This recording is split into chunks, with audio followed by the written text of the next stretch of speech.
Let me take you all back to 2007 to meet Mr. Tom. Tom was happily celebrating his 64th birthday in November 2007. And this birthday was very special for him for various reasons. A first one, his retirement is around the corner. After retirement, Tom and his wife planning to move to Europe to stay with their grandchildren. And number two, in the last 35 years, Tom contributed a portion of his income to a retirement account like traditional 401k. Of course, he has seen the market ups and downs. However, he was able to pile up 2.5 million in his retirement account.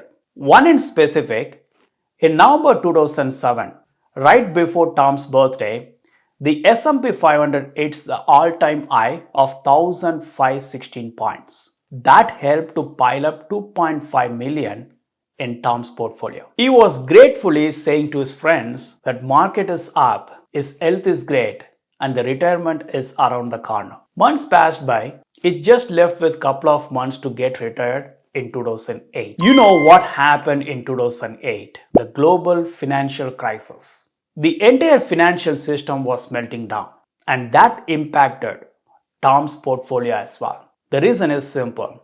The majority of the retirement accounts, like traditional 401k, IRAs, 403b, are tied up with market performance. When market goes up, you see the positive portfolio. When market goes down, you lose your money. Tom was frightened and hesitated to see what happened to his portfolio. And sorry to say that he lost 9% of his portfolio in one single day. To say it in numbers, he lost 225k and his portfolio dropped to 2.25 million from 2.5 million. And he was not able to accept the fact. Therefore, he called few of his friends and said what happened to his portfolio. One of his friends said, "I know, Tom, it was a bad day, but remember, stock market will bounce back. It's a part of ride." That's how history says. However, Tom was not able to accept it wholeheartedly because he didn't have time to let the market bounce back. Tom had series of questions on his mind. What if the stock market goes down further? How long will it take to make up those losses? And lastly, what if the stock market down for 2 years in a row? Well, that happened in our past.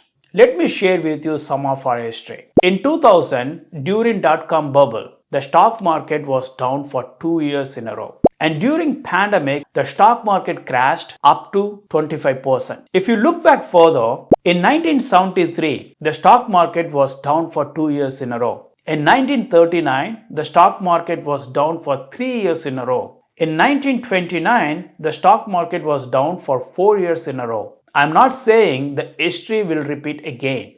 We don't know what will happen in the future. Tom's peace of mind was shattered. To make matters worse, a few weeks down the line, the S&P 500 crashed another 20%.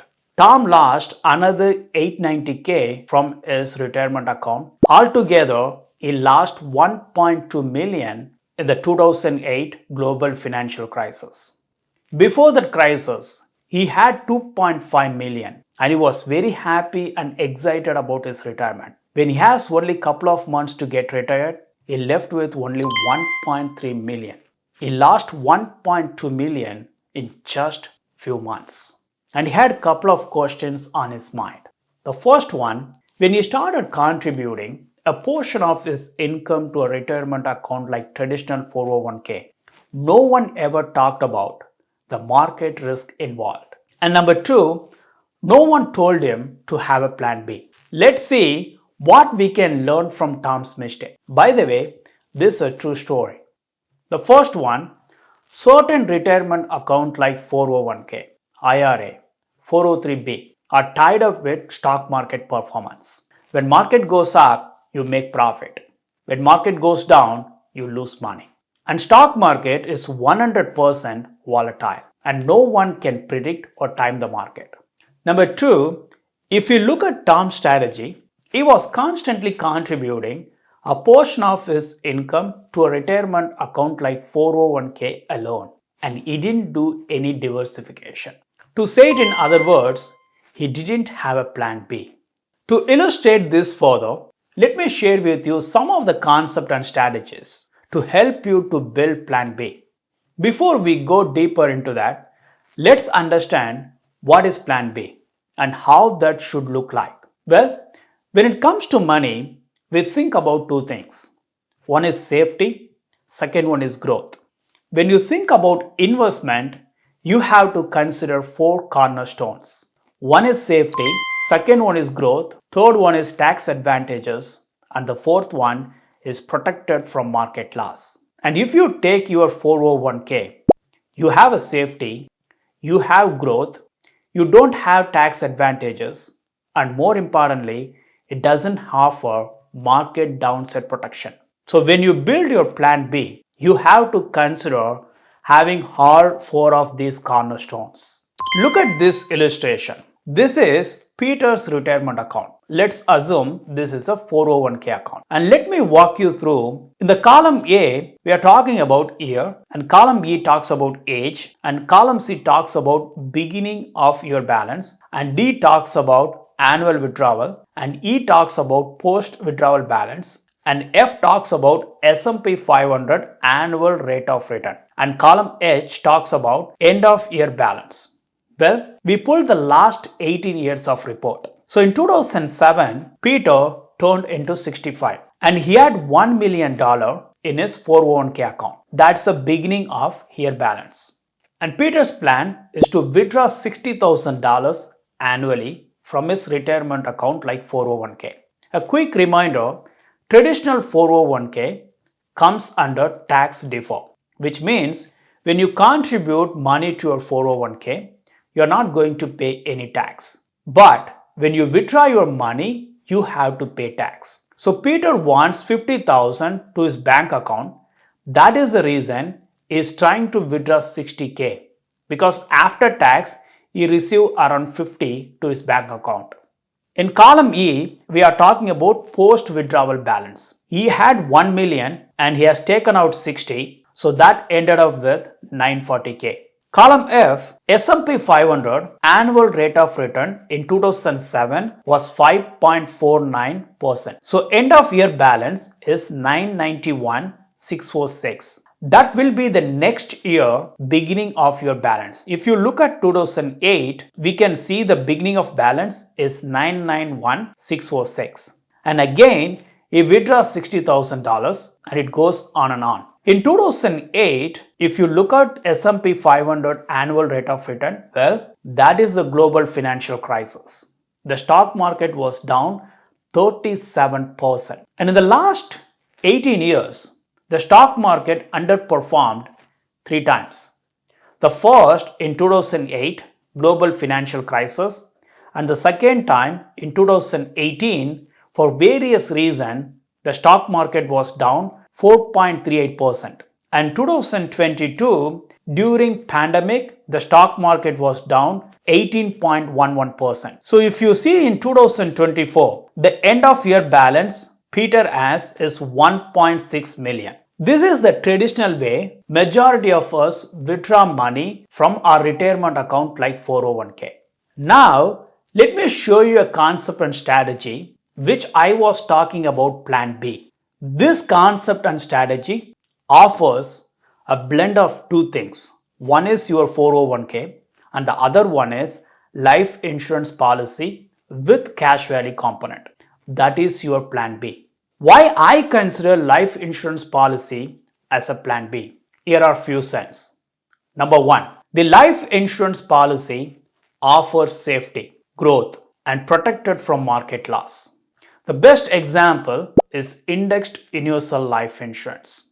Indexed universal life insurance is part of a permanent life insurance, which offers two components. One is a cash value component and other one is a death benefit component. Let's say John decided to contribute 10% of his income to a retirement account. And rather than putting all the 10% into one bucket, he did the diversification. 6 to 7% he contributed to the traditional 401k. To say it simple, he was doing employer match. And the remaining 4%, he was contributing to a life insurance policy like IUL, Indexed Universal Life Insurance. And if you look at his illustration, in the same 2007, at age 65, he had 1 million in his 401k account. On the flip side, you also had 250k in his cash value component. He also had other benefits in life insurance policy that is called death benefit. And this strategy helps John to give better results. Let me show you how. In 2008, the stock market was 37% down. And again, in 2018, the stock market was 4% down. And 2022, the stock market was 18% down.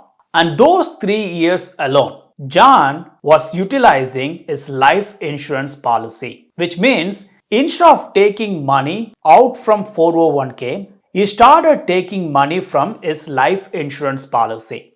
If you see, in 2008, the annual withdrawal from 401k is 0. And he started taking money out from his life insurance policy where he has a cash value. How I am saying it is giving a better results? If you look back, Peter's in 2024, end of balance is 1.6 million. And the same time, if you look at John's strategy, the same 2024, end of the year, he has 2.1 million. There are around 600k difference because of this strategy. John is doing a couple of things different than Peter. The first one, whenever the stock market underperforms, is not taking money out from his 401k, is allowing the 401k account to bounce back. And during those hard times, is accessing his IUL, especially is taking money out from his cash value component. And you may wonder why he is taking only 50k from life insurance policy than 60. Well, life insurance policy like IUL comes under tax advantages, which means after tax, you contribute certain money to your IUL policy as a premium. Therefore, the money that grows in the account, you are not going to pay any tax if you plan smartly. I made a separate video how to take your money out from IUL. Well, there are two options in a nutshell. One is a smart way, other one is a dumb way. If you want to know more about IUL, what is Indexed Universal Life Insurance, how it works, and why IUL stands out than other permanent life insurance, you can watch out this video. Let me recap real quick. If you look back Tom's story, there are a couple of lessons that we can drive to home. Number one, he didn't do any diversification. As a result, he lost his peace of mind right before his retirement. Number two, he didn't have plan B. On the flip side, if you look at John's strategy, he was following diversified risk model. Instead of putting all eggs in one basket, he did the diversification. And also he made sure the plan B is strong enough to take care of him during market downtime. I know this concept and strategy will help you to build plan B. Make use of this concept and strategies and plan for your retirement. Guys, if you find this strategy added any value to you, please share this with your friends and colleagues. Let them make informed decisions about how they are going to take care of their retirement future. We'll see you there in another video. Until then, I am Prakash, signing off. Stay tuned.